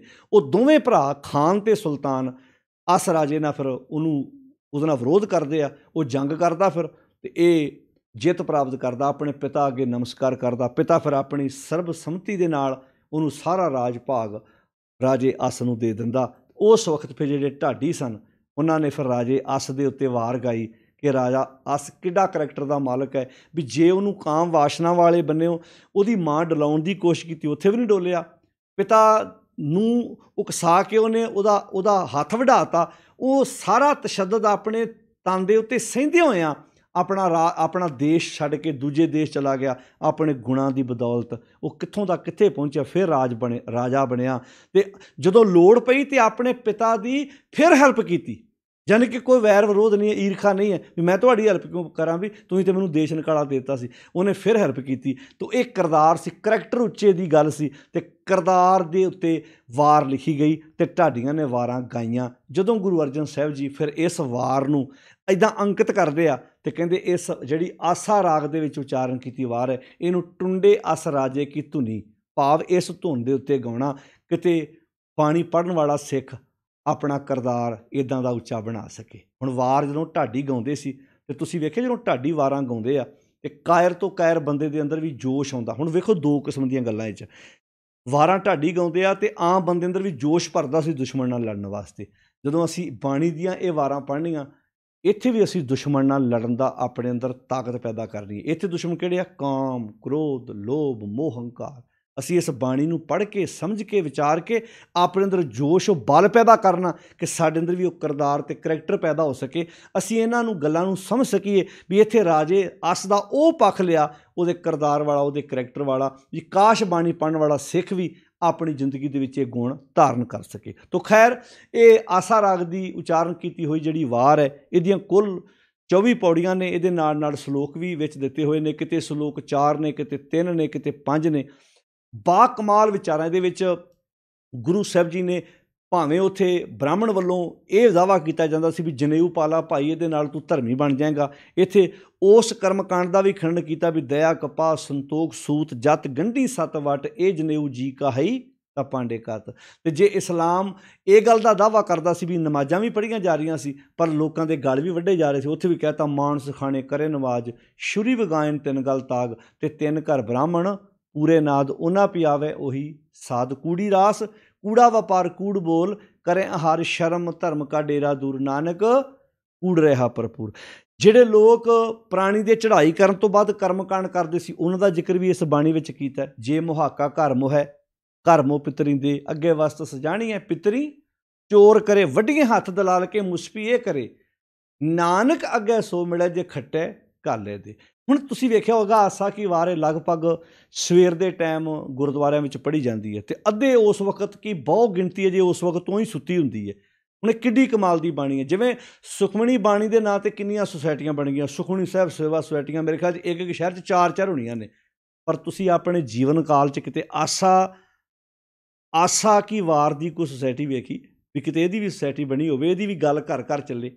ਇਹਦੇ ਬਾਰੇ ਤਾਂ ਅਸੀਂ ਤੁਰੇ ਹੀ ਨਹੀਂ ਵੀ ਐਡੀ ਕਮਾਲ ਦੀ ਬਾਣੀ ਜਿਹਦੇ ਵਿੱਚ ਹਰ ਕਰਮਕਾਂਡ ਦੀ ਗੱਲ ਕੀਤੀ ਗਈ ਹੈ। ਭਾਵੇਂ ਪੋਲੀਟੀਕਲ ਬੰਦੇ, ਜਿਹੜੇ ਰਾਜਨੀਤਿਕ ਲੋਕ ਸੀ, ਜਿਹੜੇ ਲੱਭ ਪਾਪ ਦੋਏ ਰਾਜਾ ਮਹਿਤਾ ਕੂੜ ਹੋਆ ਸਿਕਦਾਰ, ਵੀ ਜੇ ਰਾਜਾ ਵੀ ਬਣਨਾ ਕਿੱਦਾਂ ਦਾ ਬਣਨਾ, ਕਿੱਦਾਂ ਦਾ ਰਾਜ ਅੰਧੀ ਰਹੀ ਹੈ ਅਤੇ ਗਿਆਨ ਵੀ ਹੋਣੀ ਭਾ ਭਰੇ ਮਰਦਾਰ। ਹਰ ਪੱਖ ਦੀ ਗੱਲ ਆਸਾ ਦੀ ਵਾਰ ਦੇ ਵਿੱਚ ਕੀਤੀ ਹੋਈ ਹੈ। ਕਿੰਨੇ ਸੋਹਣੇ ਤਰੀਕੇ ਨਾਲ ਸਤਿਗੁਰ ਨੇ ਮੋਤੀ ਪਰੋਏ ਹੋਏ ਨੇ। ਤਾਂ ਬਾਣੀ ਤਾਂ ਸਾਰੀ ਬੜੀ ਕਮਾਲ ਦੀ ਹੈ, ਪਰ ਕੁਝ ਬਾਣੀ ਨੂੰ ਇੱਦਾਂ ਨਾ ਇੱਕ ਥਾਂ 'ਤੇ ਗੁਰੂ ਸਾਹਿਬ ਨੇ ਇਹਦਾ ਸਾਰਾ ਵਿਸ਼ਾ ਵਸਤੂ ਸਮਝਾਉਣ ਵਾਸਤੇ, ਸਾਰੇ ਸਬਜੈਕਟ ਸਮਝਾਉਣ ਵਾਸਤੇ ਇੱਦਾਂ ਮੋਤੀ ਪਰੋ ਕੇ ਸਾਡੇ ਸਾਹਮਣੇ ਰੱਖੇ ਹੋਏ ਨੇ। ਵੈਸੇ ਤਾਂ ਤੁਸੀਂ ਇੱਕ ਓਂਕਾਰ ਤੋਂ ਲੈ ਕੇ ਸਾਰਾ ਗੁਰੂ ਗ੍ਰੰਥ ਸਾਹਿਬ ਪੜ੍ਹ ਲਓ, ਸਮਝ ਲਓ, ਵਿਚਾਰ ਲਓ, ਅਤੇ ਬਾ ਕਮਾਲ ਹੈ। ਪਰ ਕੁਝ ਬਾਣੀਆਂ ਸਾਡੇ ਨਿਤਨੇਮ ਦਾ ਹਿੱਸਾ ਹੋਣ ਕਰਕੇ ਸਾਡਾ ਪਹਿਲ ਦੇ ਆਧਾਰ 'ਤੇ ਫਰਜ਼ ਬਣਦਾ ਵੀ ਇਹਨਾਂ ਬਾਣੀਆਂ ਨੂੰ ਧਿਆਨ ਨਾਲ ਸਮਝ ਸਕੀਏ। ਤਾਂ ਮੈਂ ਇੱਕ ਬੇਨਤੀ ਕਰਾਂ ਸਾਧ ਸੰਗਤ, ਬਹੁਤੇ ਅਜੇ ਇਹਨੂੰ ਗਾਉਣ ਵਾਲੇ ਵੀ ਨਹੀਂ ਸਮਝ ਸਕੇ, ਜਿਹੜੇ ਗਾਉਣ ਦਾ ਦਾਅਵਾ ਕਰਦੇ ਨੇ ਵੀ ਮੈਨੂੰ ਇਹਨੂੰ ਬੜੀ ਬਾਣੀ ਦਾ ਪਤਾ ਹੈ। ਕਿਉਂਕਿ ਜੇ ਪੱਕੀ ਗੱਲ ਹੈ ਵੀ ਜਿੱਥੇ ਬਾਣੀ 'ਚ ਕਹਿਤਾ ਵੀ ਜੇ ਮੁਹਾਕਾ ਘਰ ਮੋਹ ਹੈ, ਵੀ ਪ੍ਰਾਣੀ ਦੇ ਚੜ੍ਹਾਈ ਕਰਨ ਤੋਂ ਬਾਅਦ ਜਿਹੜੇ ਲੋਕ ਰਜਾਈਆਂ, ਤਲਾਈਆਂ, ਸਰਾਣੇ, ਕੌਲੇ, ਚਿਮਚੇ, ਇਹ ਬਰਤਨ ਜਾ ਕੇ ਗੁਰਦੁਆਰਾ 'ਚ ਦਿੰਦੇ ਵੀ ਸ਼ਾਇਦ ਇਹ ਦੇਣ ਨਾਲ ਸਾਡੇ ਦੁਨੀਆ ਤੋਂ ਜਾ ਚੁੱਕੇ ਪਾਪਾ ਜੀ, ਬੀਬੀ ਜੀ ਨੂੰ ਮਿਲ ਜਾਣੇ ਆ। ਆਸਾ ਦੇ ਵਾਰ ਦੇ ਵਿੱਚ ਤਾਂ ਗੁਰਦੇਵ ਜੀ ਨੇ ਮਤਲਬ ਪਾ ਜੁਗੇੜੇ ਪਏ ਨੇ ਵੀ ਭਾਈ ਜੇ ਇੱਦਾਂ ਹੁੰਦਾ ਹੋਵੇ ਤਾਂ ਫਿਰ ਤਾਂ ਜਿਸ ਬੰਦੇ ਕੋਲ ਪੈਸੇ ਨਹੀਂ, ਉਹਨੇ ਕਿਸੇ ਘਰੋਂ ਚੋਰੀ ਕੀਤੀ, ਚੋਰੀ ਕਰਕੇ ਉਹਨੇ ਆਪਣੇ ਦਾਦਿਆਂ ਪੜਦਾਦਿਆਂ ਦੇ ਨਾਂ ਤਾਂ ਸਰਾਧ ਕਰਾਤਾ, ਇਹਦੇ ਨਾਲ ਤਾਂ ਉਹਦੇ ਦਾਦੇ ਪੜਦਾਦੇ ਵੀ ਚੋਰ ਬਣ ਜਾਣਗੇ। ਤਾਂ ਖੈਰ ਇੱਦਾਂ ਦੀਆਂ ਕਿੰਨੀਆਂ ਸੋਹਣੀਆਂ ਗੱਲਾਂ ਗੁਰੂ ਸਾਹਿਬ ਜੀ ਨੇ ਇਸ ਆਸਾ ਰਾਗ ਦੀ ਬਾਣੀ ਦੇ ਵਿੱਚ ਕੀਤੀਆਂ ਹੋਈਆਂ ਨੇ। ਇਹਨੂੰ ਆਪਾਂ ਪੜ੍ਹਨਾ ਵੀ ਆ, ਸਮਝਣਾ ਵੀ ਆ, ਵਿਚਾਰਨਾ ਵੀ ਆ, ਕੱਲੀ ਕੱਲੀ ਪੌੜੀ ਨੂੰ ਸਮਝਦੇ ਜਾਣਾ ਆਪਾਂ। ਕਿਉਂਕਿ ਆਪਾਂ ਆਰੰਭ ਦੇ ਵਿੱਚ ਇਹ ਗੱਲ ਤੁਹਾਡੇ ਨਾਲ ਤਾਂ ਸਾਂਝੀ ਕਰ ਦਿੱਤੀ ਹੈ ਕਿ ਇੱਕ ਤਾਂ ਸਾਡਾ ਧਿਆਨ ਟਿਕਿਆ ਰਹੇ, ਸੁਰਤ ਟਿਕੀ ਰਹੇ ਇਸ ਬਾਣੀ ਦੇ ਵਿੱਚ, ਅਸੀਂ ਸਮਝ ਸਕੀਏ ਕੋਸ਼ਿਸ਼ ਕਰੋ ਵੀ ਆਪਾਂ ਕੱਲੀ ਕੱਲੀ ਪੌੜੀ ਨਾਲ ਸਲੋਕ, ਕਿਉਂਕਿ ਜਦੋਂ ਵੀ ਆਪਾਂ ਇਸ ਵਾਰ ਨੂੰ ਆਰੰਭ ਕਰਾਂਗੇ ਸਭ ਤੋਂ ਪਹਿਲਾਂ ਆਪਾਂ ਪੌੜੀ ਤੋਂ ਵਿਚਾਰ ਆਰੰਭ ਕਰਾਂਗੇ। ਜਿਵੇਂ ਪਹਿਲੀ ਪੌੜੀ, ਆਪੀ ਨੇ ਆਪ ਸਾਜਿਓ ਆਪੀ ਨ ਰਚਿਓ ਨਾਉ, ਦੂਈ ਕੁਦਰਤ ਸਾਜੀਐ ਕਰਾਸਨ ਡਿਠੋ ਚਾਓ। ਇਹ ਆਸਾ ਦੀ ਜਿਹੜੀ ਵਾਰ ਹੈ, ਆਸਾ ਕੀ ਵਾਰ ਹੈ, ਉਹਦੀ ਜਦੋਂ ਆਰੰਭ ਹੁੰਦੀ ਹੈ ਪਹਿਲੀ ਪੌੜੀ ਹੈ। ਪਹਿਲੀ ਪੌੜੀ ਦੇ ਨਾਲ ਇੱਦਾਂ 3 ਸਲੋਕ ਆਏ ਨੇ। ਆਪਾਂ ਇੱਦਾਂ ਕੱਲੀ ਕੱਲੀ ਪੌੜੀ ਦੇ ਨਾਲ ਸਲੋਕ ਜਿਹੜੇ ਆਉਂਦੇ ਜਾਣੇ ਆ। ਸਭ ਤੋਂ ਪਹਿਲਾਂ ਆਪਾਂ ਪੌੜੀ ਵਿਚਾਰਿਆ ਕਰਾਂਗੇ, ਫਿਰ ਆਪਾਂ ਆਰੰਭ ਵਾਲੇ ਸਲੋਕ ਵਿਚਾਰਿਆ ਕਰਾਂਗੇ, ਇੱਦਾਂ ਹੀ, ਤਾਂ ਕਿ ਆਪਾਂ ਨੂੰ ਸਮਝ ਲੱਗ ਸਕੇ। ਕਿਉਂਕਿ ਜਿਵੇਂ ਸ਼ਬਦਾਂ ਵਿੱਚ ਰਹਾਉ ਦਾ ਬੰਦ ਹੁੰਦਾ, ਸ਼ਬਦ ਦਾ ਕੇਂਦਰੀ ਭਾਵ ਹੈ, ਇੱਦਾਂ ਜਿਹੜੀਆਂ ਵਾਰਾਂ ਹੁੰਦੀਆਂ ਨੇ ਉਹਦਾ ਰਹਾਉ ਦਾ ਬੰਦ ਜਿਹੜੀ ਹੈ ਉਹ ਮੇਨ ਆਪਾਂ ਪੌੜੀ ਤੋਂ ਆਰੰਭ ਕਰਦੇ ਹਾਂ। ਪਰ ਜਿਹੜੀ ਆਸਾ ਰਾਗ ਦੇ ਵਿੱਚ ਜਿਹੜਾ ਰਹਾਉ ਦਾ ਬੰਦ ਹੈ, ਬਲਿਹਾਰੀ ਕੁਦਰਤ ਵਸਿਆ ਤੇਰਾ ਅੰਤ ਨਾ ਜਾਈ ਲਖਿਆ। ਮੈਂ ਕੁਰਬਾਨ ਜਾਨਾ ਜਿਹੜਾ ਕੁਦਰਤ ਬਣਾ ਕੇ ਉਹਦੇ ਵਿੱਚ ਵਸਿਆ ਹੋਇਆ, ਮੈਂ ਤੇਰਾ ਅੰਤ ਨਹੀਂ ਪਾ ਸਕਦਾ। ਪਰ ਨਾਲ ਇਹ ਵੀ ਕਹਿਤਾ ਉਸ ਪਰਮਾਤਮਾ ਨੂੰ ਪਾਉਣ ਦੇ ਪ੍ਰਤੀ ਕਿੰਨਿਆਂ ਲੋਕਾਂ ਦੇ ਵਿੱਚ ਕਿੰਨਾ ਤਰ੍ਹਾਂ ਦੇ ਭੁਲੇਖੇ ਸੀ। ਕੋਈ ਕਹਿੰਦਾ ਸੀ ਜਨੇਊ ਪਾ ਫੇ ਪਾਇਆ ਜਾਣਾ, ਕੋਈ ਕਹਿੰਦਾ ਸੀ ਤੈਨੂੰ ਆਹ ਸ਼ਰ੍ਹਾ ਅਪਣਾਉਣੀ ਪਵੇਗੀ ਫੇ ਪਾਇਆ ਜਾਣਾ, ਕੋਈ ਕਹਿੰਦਾ ਸੀ ਨਹੀਂ ਭਾਈ ਜਿਉਂਦੇ ਜੀ ਭਾਵੇਂ ਕੁਝ ਨਾ ਕਰੋ, ਮਰਨ ਤੋਂ ਬਾਅਦ ਤੁਸੀਂ ਆਹ ਕਰਮਕਾਂਡ ਕਰ ਲਓ, ਸ਼ਾਇਦ ਇਹਦੇ ਨਾਲ ਗੱਲ ਬਣ ਜਾਏ। ਸਾਰਿਆਂ ਦੇ ਪਾਜ ਗੁਰੂ ਪਾਤਸ਼ਾਹ ਜੀ ਨੇ ਉਘੇੜ ਦਿੱਤੇ ਅਤੇ ਗੱਲ ਸਾਨੂੰ ਸਮਝਾ ਦਿੱਤਾ ਵੀ ਨਹੀਂ ਭਾਈ, ਬਾਣੀ ਸਮਝ ਕੇ ਪੜ੍ਹ ਕੇ ਆਪਣੀ ਜ਼ਿੰਦਗੀ ਵਿੱਚ ਆਪਾਂ ਲਾਗੂ ਕਰਨ ਦੀ ਕੋਸ਼ਿਸ਼ ਕਰਨੀ ਹੈ, ਤਾਂ ਕਿ ਅਸੀਂ ਆਪਣੀ ਜ਼ਿੰਦਗੀ ਨੂੰ ਸੋਹਣੇ ਤਰੀਕੇ ਨਾਲ ਸਮਝ ਸਕੀਏ। ਅਤੇ ਕਿੰਨਾ ਸੋਹਣਾ ਜ਼ਿੰਮੇਵਾਰੀ ਵਾਲਾ ਕੰਮ ਗੁਰੂ ਅਰਜਨ ਸਾਹਿਬ ਸੱਚੇ ਪਾਤਸ਼ਾਹ ਜੀ ਨੇ ਕੀਤਾ ਹੈ ਕਿ ਇੱਦਾਂ ਜਦੋਂ ਮੋਤੀ ਪਰੋਏ ਨੇ। ਵੈਸੇ ਤਾਂ ਜਦੋਂ ਵੀ ਕੋਈ ਬਾਣੀ ਆਰੰਭ ਹੁੰਦੀ ਹੈ ਉਹਦੇ ਜਿਹੜੇ ਸਿਰਲੇਖ ਬੱਧੇ ਨੇ ਇਹ ਗੁਰੂ ਅਰਜਨ ਸਾਹਿਬ ਸੱਚੇ ਪਾਤਸ਼ਾਹ ਜੀ ਨੇ ਆਪਣੇ ਕਰ ਕਮਲਾਂ ਨਾਲ ਬੱਧੇ ਨੇ। ਕਿੰਨੀ ਦੂਰ ਅੰਦੇਸ਼ੀ ਨਾਲ, ਕਿੰਨੀ ਸਿਆਣਪ ਨਾਲ ਇਹ ਕੰਮ ਕੀਤਾ ਗੁਰੂ ਪਾਤਸ਼ਾਹ ਜੀ ਨੇ। ਤਾਂ ਆਓ ਆਪਾਂ ਪਾਤਸ਼ਾਹ ਦੀ ਕੀਤੀ ਹੋਈ ਇਹ ਘਾਲ ਕਮਾਈ, ਕੀਤੀ ਹੋਈ ਸੇਵਾ, ਇਹਦਾ ਫਾਇਦਾ ਚੱਕ ਸਕੀਏ, ਇਹਦਾ ਲਾਭ ਉਠਾ ਸਕੀਏ ਅਤੇ ਆਪਣੀ ਜ਼ਿੰਦਗੀ ਨੂੰ ਸੋਹਣੇ ਤਰੀਕੇ ਨਾਲ ਜਿਉਣ ਵਾਸਤੇ ਤਿਆਰ ਕਰ ਸਕੀਏ। ਕਿਉਂਕਿ ਇਕੱਲਾ ਬਾਹਰ ਤੱਕ ਨਮਸਕਾਰਾਂ ਕਰਨ ਤੱਕ ਸੀਮਿਤ ਨਾ ਰਹੋ ਕਿ ਨਮਸਕਾਰਾਂ ਕੀਤੀਆਂ, ਪਰਿਕਰਮਾ ਕੀਤੀਆਂ ਅਤੇ ਆਪਣੇ ਘਰ ਨੂੰ ਚਲੇ ਗਏ। ਭਾਈ ਬਾਣੀ ਸਮਝੋ, ਪੜ੍ਹੋ, ਵਿਚਾਰੋ। ਬਹੁਤ ਨੇ ਜਿਨ੍ਹਾਂ ਨੂੰ ਆਸਾ ਕੀ ਵਾਰ ਮੂੰਹ ਜ਼ਬਾਨੀ ਯਾਦ ਹੈ, ਸੁਖਮਣੀ ਬਾਣੀ ਮੂੰਹ ਜ਼ਬਾਨੀ ਯਾਦ ਹੈ, ਪਰ ਕੱਲੀ ਕੰਠ ਕਰਨ ਨਾਲ ਕੀ ਹੋ ਜਾਏਗਾ ਜੇ ਸਾਨੂੰ ਉਹਦੇ ਅਰਥ ਭਾਵ ਹੀ ਨਹੀਂ ਪਤਾ ਹੀ ਨਹੀਂ ਵੀ ਗੁਰੂ ਸਾਹਿਬ ਕਹਿੰਦੇ ਕੀ ਨੇ। ਬਾਣੀ ਲਿਖਿਆ ਸੇਵਕ ਸਿੱਖ ਪੂਜਣ ਸਭ ਆਵੇਂ, ਸਭ ਗਾਵੇਂ ਹਰ ਹਰ ਉੱਤਮ ਬਾਣੀ, ਗਾਵਿਆ ਸੁਣਿਆ ਤਿਨ ਕਾ ਹਰ ਥਾਂ ਪਾਵੇ, ਜਿਨ ਸਤਿਗੁਰ ਕੀ ਆਗਿਆ ਸਤ ਸਤ ਕਰਮਾਨੀ। ਗੁਰਸਿੱਖ ਮੀਤ ਚਲੋ ਗੁਰ ਚਾਲੀ, ਜੋ ਗੁਰ ਕਹਿ ਸੋਈ ਭਲ ਮਨ, ਹਰ ਹਰ ਕਥਾ ਨਿਰਾਲੀ। ਗੁਰਸਿੱਖ ਮਿੱਤਰੋ, ਗੁਰੂ ਦੀ ਚਾਲ ਦੇ ਨਾਲ ਚਾਲ ਲਾ ਕੇ ਤੁਰੋ, ਜੋ ਗੁਰ ਕਹੇ ਸੋਈ ਭਲ ਮਨ, ਹਰ ਹਰ ਕਥਾ ਨਿਰਾਲੀ। ਆਪਣੀ ਜ਼ਿੰਦਗੀ ਦੀ ਇਸ ਕਥਾ ਨੂੰ, ਇਸ ਜ਼ਿੰਦਗੀ ਦੀ ਜੀਵਨ ਦੀ ਸ਼ੈਲੀ ਨੂੰ ਵਧੀਆ ਬਣਾਉਣ ਵਾਸਤੇ ਗੁਰੂ ਦੀ ਗੱਲ ਨੂੰ ਮੰਨਣਾ ਬਹੁਤ ਜ਼ਰੂਰੀ ਹੈ। ਤਾਂ ਆਪਾਂ ਕੋਸ਼ਿਸ਼ ਕਰਨੀ ਹੈ ਵੀ ਆਪਾਂ ਬਾਣੀ ਨੂੰ ਇੱਦਾਂ ਸਮਝਦੇ ਜਾਈਏ, ਵਿਚਾਰਦੇ ਜਾਈਏ। ਤਾਂ ਜੋ ਇਹਦੇ ਵਿੱਚ ਵਿਸ਼ੇ ਸਾਨੂੰ ਦੱਸੇ ਹੋਏ ਨੇ, ਜਿਵੇਂ ਆਪਾਂ ਜਪ ਬਾਣੀ ਵਿੱਚ ਨਹੀਂ ਸੀ ਵੇਖਿਆ ਵੀ ਹਰ ਵਿਸ਼ੇ ਨੂੰ ਗੁਰੂ ਸਾਹਿਬ ਨੇ ਟੱਚ ਕੀਤਾ, ਹਰ ਵਿਸ਼ੇ ਦੀ ਗੱਲ ਕੀ। ਇੱਦਾਂ ਹੀ ਇਹ ਜਿਹੜੀ ਆਸਾ ਕੀ ਵਾਰ ਹੈ ਇਹਦੇ ਵਿੱਚ ਵੀ ਗੁਰਦੇਵ ਜੀ ਨੇ ਹਰ ਵਿਸ਼ੇ ਦੇ ਉੱਤੇ ਗੱਲ ਕੀਤੀ ਹੋਈ ਹੈ। ਭਾਵੇਂ ਉਹ ਉਸ ਵਕਤ ਦੇ ਅਖੌਤੀ ਰਾਜਨੀਤਿਕ ਲੋਕ ਸੀ ਜਾਂ ਉਸ ਵਕਤ ਦੇ ਅਖੌਤੀ ਧਾਰਮਿਕ ਲੋਕ ਸੀ ਜਿਹੜੇ ਵਿਖਾਵੇ ਦੇ ਧਾਰਮਿਕ ਕਰਮ ਕਰਦੇ ਸੀ ਅਤੇ ਬੇਈਮਾਨੀ ਦੀਆਂ ਕਮਾਈਆਂ ਵੀ ਕਰੀ ਜਾਂਦੇ ਸੀ। ਮਾਨਸ ਖਾਣੇ ਕਰੇ ਨਮਾਜ਼, ਮਨੁੱਖਾਂ ਦਾ ਖੂਨ ਪੀਣੇ, ਨਮਾਜ਼ਾਂ ਵੀ ਪੜ੍ਹੀ ਜਾਂਦੇ ਸੀ। ਛੁਰੀ ਵਗਾਇਨ ਤਿੰਨ ਗਲ ਤਾਗ, ਝੂਠ ਬੋਲਣ ਵਾਲੇ ਗਲਾਂ ਵਿੱਚ ਜਨੇਊ ਵੀ ਪਾਏ ਹੋਏ ਸੀ। ਅਤੇ ਕਈਆਂ ਕਹਿਣਾ ਜੀ ਸਾਨੂੰ ਥੋੜ੍ਹਾ ਕਿਹਾ। ਨਹੀਂ ਭਾਈ, ਜੇ ਇੱਕ ਜਨੇਊ ਧਾਰੀ ਵਾਸਤੇ ਝੂਠ ਬੋਲਣਾ ਮਨ੍ਹਾ ਹੈ ਅਤੇ ਖੰਡੇ ਦੀ ਪਹੁ ਲੈਣ ਵਾਲੇ ਇਹ ਗੱਲ ਤੇਰੇ 'ਤੇ ਵੀ ਉਨੀ ਟੁੱਕਦੀ ਹੈ। ਜੇ ਕਪਾਹ ਦਾ ਬਣਿਆ ਹੋਇਆ ਜਨੇਊ ਸੜ ਜਾਣਾ ਹੈ ਅਤੇ ਸਾਡੀ ਸ੍ਰੀ ਸਾਹਿਬ ਵੀ ਸੜ ਜਾਣੀ ਹੈ, ਸਾਡੇ ਕੇਸਾਂ 'ਚ ਕੰਘਾ ਅਤੇ ਕੇਸ ਵੀ ਸੜ ਜਾਣੇ ਨੇ। ਗੱਲ ਸਮਝਣ ਸੀ, ਗੱਲ ਗੁਣਾਂ ਦੀ ਕੀਤੀ ਹੋਈ ਸੀ, ਪਰ ਅਸੀਂ ਗੁਰੂ ਸਾਹਿਬ ਦੇ ਉਹਨਾਂ ਵਿਚਾਰਾਂ ਨੂੰ ਨਾ ਆਪ ਸਮਝ ਸਕੇ ਅਤੇ ਨਾ ਅਸੀਂ ਦੂਜਿਆਂ ਨੂੰ ਸਮਝਾ ਪਾਏ। ਜਦੋਂ ਗੁਰਦੇਵ ਜੀ ਨੇ ਕਿਹਾ ਦਇਆ ਕਪਾਹ ਸੰਤੋਖ ਸੂਤ ਜਤ ਗੰਢੀ ਸਤ ਵਟ, ਇਹ ਜਨੇਊ ਜੀ ਕਾ। ਭਾਈ ਜੇ ਤੇਰੇ ਕੋਲ ਧਾਗਾ ਐਸਾ ਹੈਗਾ ਜਿਹੜਾ ਮੇਰੇ ਮਨ ਨੂੰ ਬੁਰਿਆਂ ਕੰਮਾਂ ਤੋਂ ਰੋਕ ਸਕੇ, ਕਿਉਂਕਿ ਜਨੇਊ ਪਾਉਣ ਤੋਂ ਬਾਅਦ ਵੀ ਲੱਖ ਚੋਰੀਆਂ, ਲੱਖ ਯਾਰੀਆਂ, ਲੱਖ ਕੂੜੀਆਂ, ਲੱਖ ਗਾਲ, ਲੱਖ ਠੱਗੀਆਂ ਪੈਨਾਮੀਆਂ, ਰਾਤ ਦਿਨ ਸਜੀ ਨਾਲ ਤੱਗ ਕਪਾਹੋਂ ਕੱਤੀਐ, ਬਾਹਮਣ ਵੱਟੇ ਆਏ, ਕੋ ਬੱਕਰਾ ਰੇ ਨਖਾਇਆ, ਸਭ ਕੋ ਆਖੈ ਪਾਏ।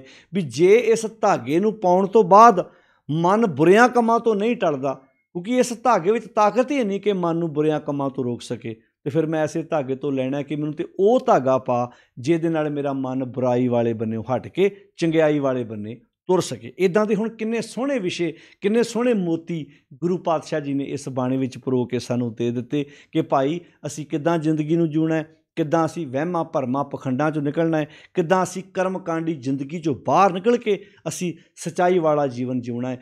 ਜੇ ਕਿਤੇ ਇਸ ਬਾਣੀ ਨੂੰ ਮੈਂ ਕਹਿੰਦਾ ਸਾਰੀ ਪੜ੍ਹਨ ਦੀ ਬਜਾਏ ਨਾ ਵੀ ਜਿੱਥੇ 24 ਦੀਆਂ 24 ਪੜੀਆਂ ਰੋਜ਼ ਪੌੜੀਆਂ ਪੜ੍ਹੀਆਂ ਜਾਂਦੀਆਂ ਨੇ, ਮੈਂ ਕਹਿੰਦਾ ਭਾਵੇਂ 5 ਪੌੜੀਆਂ 6 ਪੌੜੀਆਂ ਰੋਜ਼ ਪੜ੍ਹੀਆਂ ਜਾਣ, ਪਰ ਇਹਦੇ ਵਿੱਚੋਂ ਇੱਕ ਅੱਧੀ ਪੌੜੀ ਦੀ ਰੋਜ਼ ਵਿਚਾਰ ਹੋਣੀ ਚਾਹੀਦੀ ਹੈ। ਫਿਰ ਸੂਤਕ ਅਤੇ ਪਾਤਕ, ਬੱਚੇ ਦੇ ਜਨਮ ਵੇਲੇ ਸੂਤਕ ਆ ਗਿਆ, ਜਦੋਂ ਬੰਦਾ ਚੜ੍ਹਾਈ ਕਰ ਗਿਆ ਪਾਤਕ ਆ ਗਿਆ। ਤੇ ਗੁਰਦੇਵ ਨੇ ਕਿਹਾ ਮਨ ਕਾ ਸੂਤਕ ਲੋਭ ਹੈ, ਜੇਵਾ ਸੂਤਕ ਕੂੜ, ਅੱਖੀ ਸੂਤਕ ਵੇਖਣਾ ਪਰ ਤਰੈ ਪਰ ਧਨ ਰੂਪ।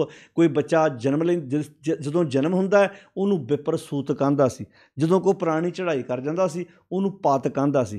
ਘਰ ਦੇ ਵਿੱਚ ਬੱਚੇ ਦਾ ਜਨਮ ਹੋਣਾ, ਕਹਿਣਾ ਇੰਨੇ ਦਿਨ ਘਰ 'ਚ ਸੂਤਕ ਆ ਗਿਆ। ਤਾਂ ਹੀ ਤੁਸੀਂ ਵੇਖਿਆ ਹੋਏਗਾ ਪਹਿਲਾਂ ਜਦੋਂ ਕਿਸੇ ਘਰ ਬਾਲਕ ਜਨਮ ਲੈਂਦਾ ਸੀ ਤੇ ਔਰਤ ਨੂੰ ਕਿਚਨ ਦੇ ਲਾਗੇ ਚੁੱਲ੍ਹੇ ਲਾਗੇ ਨਹੀਂ ਸੀ ਜਾਣ ਦਿੰਦੇ, ਉਹ ਜਲ ਪਾਣੀ ਨਹੀਂ ਸੀ ਬਣਾਉਣ ਦਿੰਦੇ, ਕਹਿੰਦੇ ਸੀ ਹੁਣ ਅਪਵਿੱਤਰ ਹੋ ਗਈ ਹੈ ਇਹ। ਹੁਣ ਕੋਈ ਪੰਡਤ ਜੀ ਆਉਣਗੇ ਗੁਰਦੁਆਰੇ, ਕੋਈ ਗ੍ਰੰਥੀ ਆਏਗਾ, ਇਸ ਬੀਬੀ ਨੂੰ ਕੋਈ ਮੰਤਰ ਛਕਾਏਗਾ, ਕੋਈ ਪਾਠ ਪੜ੍ਹਾਏਗਾ, ਕੋਈ ਅੰਮ੍ਰਿਤ ਦਾ ਚੂੜਾ ਦੇਵੇਗਾ, ਬੀਬੀ ਪਵਿੱਤਰ ਹੋਏਗੀ, ਫਿਰ ਇਹ ਚੁੱਲ੍ਹੇ ਚੌਂਕੇ ਦਾ ਕੰਮ ਕਰ ਸਕਦੀ ਹੈ। ਤਾਂ ਪਾਤਸ਼ਾਹ ਜੀ ਕਹਿੰਦੇ ਭਲਿਓ ਜੇ ਤੇ ਇੱਦਾਂ ਦੱਸੋ ਵੀ ਜਨਮ ਲੈਣ ਨਾਲ ਸੂਤਕ ਹੁੰਦਾ ਹੋਵੇ, ਫਿਰ ਤੇ ਗੋਹੇ ਅਤੇ ਲੱਕੜੀ ਅੰਦਰ ਕੀੜਾ ਹੋਏ, ਜਦੋਂ ਘਰ 'ਚ ਗੋਹਾ ਪੱਥਿਆ ਜਾਂਦਾ ਉਹਦੇ 'ਚ ਨਾਲ ਹੀ ਕੀੜੇ ਦਾ ਜਨਮ ਹੋ ਜਾਂਦਾ ਹੈ। ਅਤੇ ਜਦੋਂ ਉਹ ਗੋਹਾ ਸੁੱਕ ਕੇ ਆਪਾਂ ਚੁੱਲ੍ਹੇ 'ਚ ਬਾਲਦੇ ਹਾਂ ਅਤੇ ਨਾਲ ਹੀ ਪਾਤਕ ਹੋ ਗਿਆ, ਨਾਲ ਹੀ ਅੱਗ ਬਲ ਗਈ। ਕਿਉਂਕਿ ਵਿਪਰ ਬੜਾ ਚਲਾਕ ਸੀ, ਕਹਿੰਦਾ ਕਿਸੇ ਘਰ ਤੁਸੀਂ ਵੇਖਿਆ ਨਾ ਅੱਜ ਤੋਂ ਕੁਝ ਸਮਾਂ ਪਹਿਲਾਂ ਕਿਸੇ ਘਰ ਡੈਥ ਹੋ ਜਾਣੀ ਨਾ ਅਤੇ ਚਾਹ ਪਾਣੀ ਗੁਆਂਢੀਆਂ ਘਰੋਂ ਬਣ ਕੇ ਆਉਂਦਾ ਸੀ।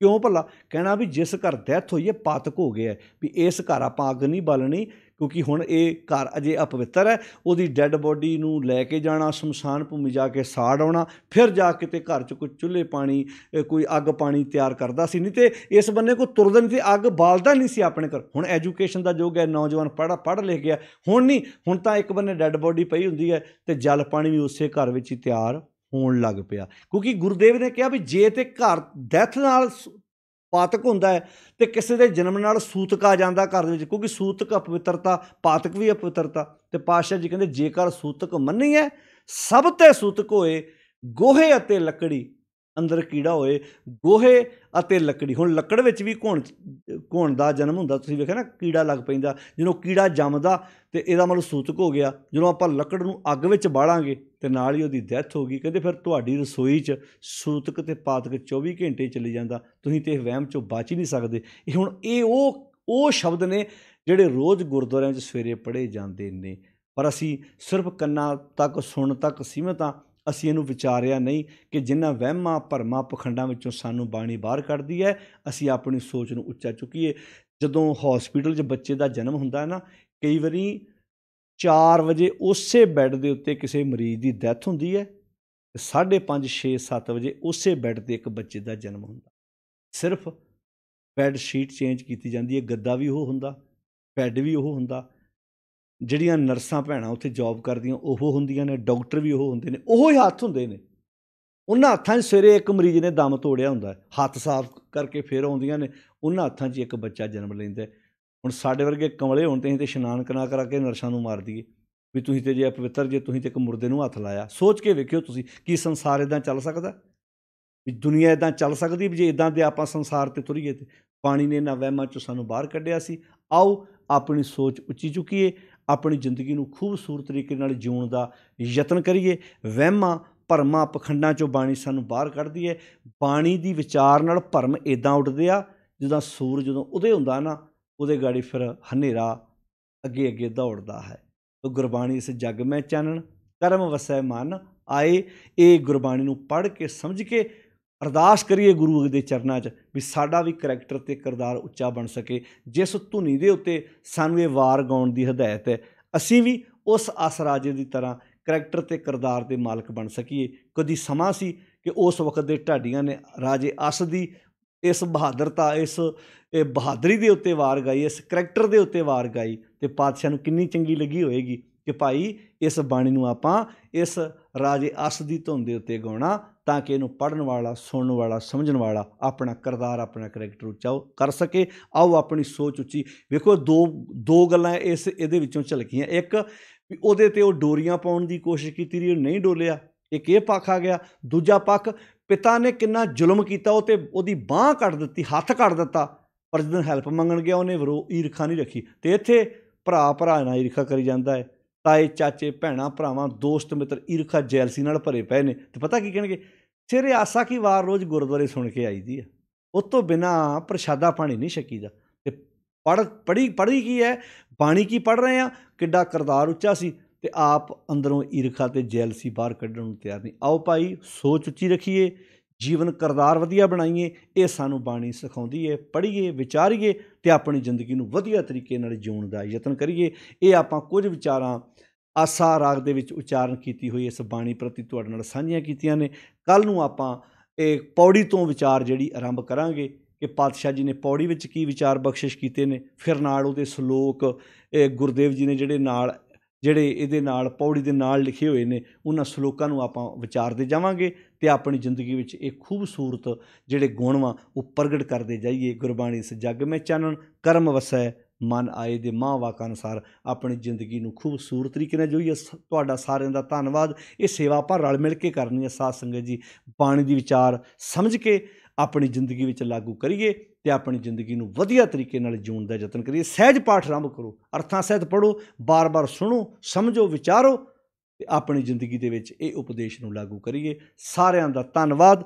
ਪੈਸੇ ਨਾਲ, ਧਨ ਦੌਲਤ ਨਾਲ ਬਾਹਰੀ ਸਹੂਲਤਾਂ ਆ ਸਕਦੀਆਂ ਨੇ, ਪਰ ਅੰਦਰ ਦਾ ਸਕੂਨ ਗੁਰੂ ਦੀ ਬਾਣੀ ਪੜ੍ਹਿਆਂ, ਸੁਰਤ ਉੱਚੀ ਕੀਤਿਆਂ, ਚੰਗੇ ਵਿਚਾਰ ਧਾਰਨ ਕੀਤੇ ਹੋਣੇ ਨੇ, ਕਿਉਂਕਿ ਵਿਚਾਰਾਂ ਨਾਲ ਹੀ ਦੁਖੀ ਹੁੰਦਾ ਬੰਦਾ ਅਤੇ ਵਿਚਾਰਾਂ ਨਾਲ ਹੀ ਦੁਖੀ ਹੁੰਦਾ। ਆਓ ਵਿਚਾਰ ਚੰਗੇ ਬਣਾਈਏ ਤਾਂ ਕਿ ਅੰਦਰ ਟਿਕਾ ਆ ਸਕੇ, ਅੰਦਰ ਸਕੂਨ ਆ ਸਕੇ ਅਤੇ ਜ਼ਿੰਦਗੀ ਦੇ ਵਿੱਚ ਇਹ ਖੇੜਾ ਲਿਆ ਸਕੇ, ਨਾਨਕ ਭਗਤਾਂ ਸਦਾ ਵਿਗਾਸ, ਸਦਾ ਵਾਲਾ ਵਿਗਾਸ, ਸਦਾ ਹੀ ਖੇੜਾ, ਅਬਨਾਸੀ ਖੇਮ ਚਾਹੇ ਜੇ ਨਾਨਕ, ਸਦਾ ਸਿਮਰ ਨਾਰਾਇਣ ਵਾਲਾ ਗੁਣ ਆਪਣੀ ਜ਼ਿੰਦਗੀ 'ਚ ਲਾਗੂ ਕਰ ਸਕੀਏ। ਸਾਰਿਆਂ ਦਾ ਧੰਨਵਾਦ ਜੀ। ਕੱਲ੍ਹ ਆਪਾਂ ਆਸਾ ਕੀ ਵਾਰ ਦੀ ਜਿਹੜੀ ਪਹਿਲੀ ਪੌੜੀ ਸਲੋਕ ਤੁਹਾਡੇ ਨਾਲ ਸਾਂਝੇ ਕਰਨ ਵਾਸਤੇ ਫਿਰ ਆਪਾਂ ਇੱਦਾਂ ਹੀ ਸਮਾਂ ਕੱਢਾਂਗੇ। ਟਾਈਮ ਨਾਲ ਆਪਾਂ ਰੋਜ਼ ਸੁਣਦੇ ਜਾਈਏ, ਵਿਚਾਰਦੇ ਜਾਈਏ ਅਤੇ ਸੰਗਤਾਂ ਤੱਕ ਇਹ ਮੈਸੇਜ ਪਹੁੰਚਾਉਂਦੇ ਜਾਈਏ। ਧੰਨਵਾਦ ਤੁਹਾਡਾ ਸਾਰਿਆਂ ਦਾ। ਫਤਿਹ ਬੁਲਾਓ ਜੀ। ਵਾਹਿਗੁਰੂ ਜੀ ਕਾ ਖਾਲਸਾ, ਵਾਹਿਗੁਰੂ ਜੀ ਕੀ ਫਤਿਹ।